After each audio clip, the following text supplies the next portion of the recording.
G'day Brian. Hi Steve, how you going, mate? Good mate, good to see you again. What are you doing out in this neck of the woods? Oh, we just thought we'd come and give you a hand, to be honest. When we thought of something different for the UD, we couldn't think of any better cause to come out here and deliver a few loads of hay, so it's a pleasure to do it. And, no, that's great. It's so dry. Well, here we are in Charleville, the ground's like concrete. And, people are having terrible times trying to feed their stock.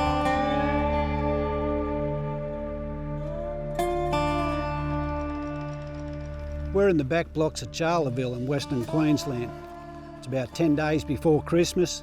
It's hot enough to make a camel sweat, and some of the country around here hasn't seen decent rain for quite some time. So what that means is some of the properties are doing it really hard for stock feed. So we've teamed up with Aussie helpers out of Charleville to deliver a few loads of hay to those who need it. Now, anyone who knows anything about trucks will know that this is big banger country, but we've decided to do something a little bit outside the square, because we've brought UD's all-new Quon into this part of the world to see how it handles these conditions. Anyway, we've got our first load of hay on. We're heading to our first property, so let's go for a drive in the dust.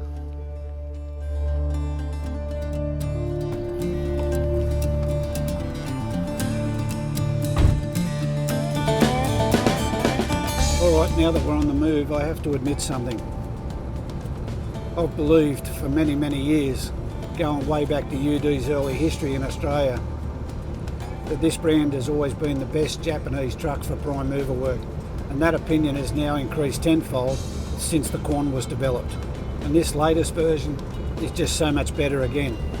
Underneath there's an 11 litre engine at 460 horsepower, over 1600 pound-feet of torque.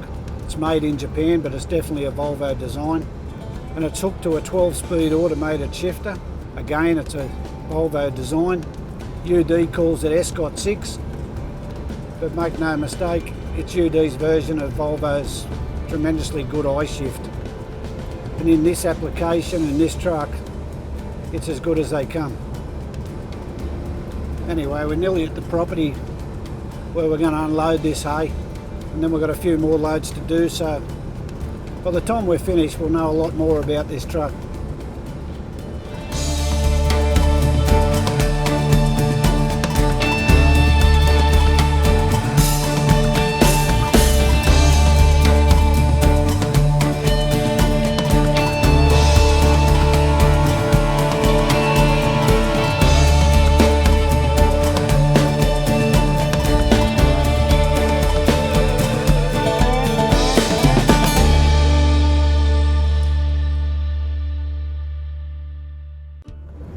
Well, I've been driving this truck for 2 days now, and there's so many things I'd like to say, but I don't know where to start.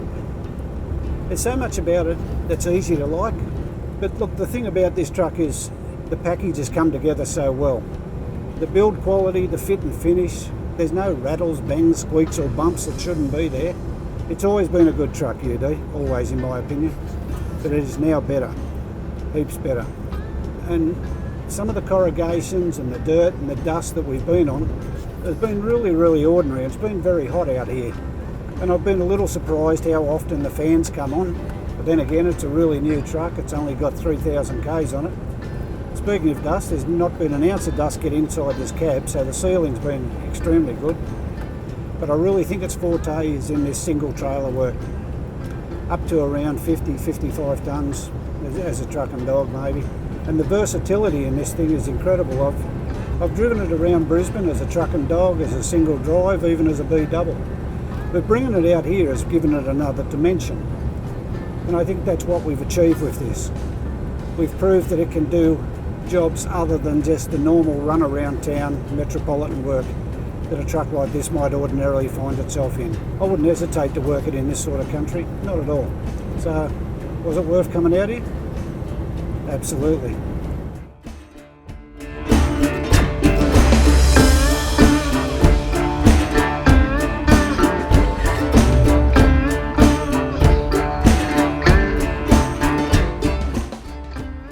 Summarising Quon is not easy. There are so many elements to the truck, and so many of them are positive, that it'd be easy to go overboard a little. But I find it quite ironic that over the last couple of days we've been delivering hay to cattle farmers, because cattle breeders often improve their herd by bringing in new bloodlines. And I think that's exactly what's happened here. The foundation was there with UD. Strong, reliable, all those things. But there's something about it now. The new bloodline is Volvo. Make no mistake, it's Volvo. The technology is right on the money. And I think anyone who's ever thought that UD is the poor cousin to Volvo or Mack, think again. This truck will kick some goals. You watch.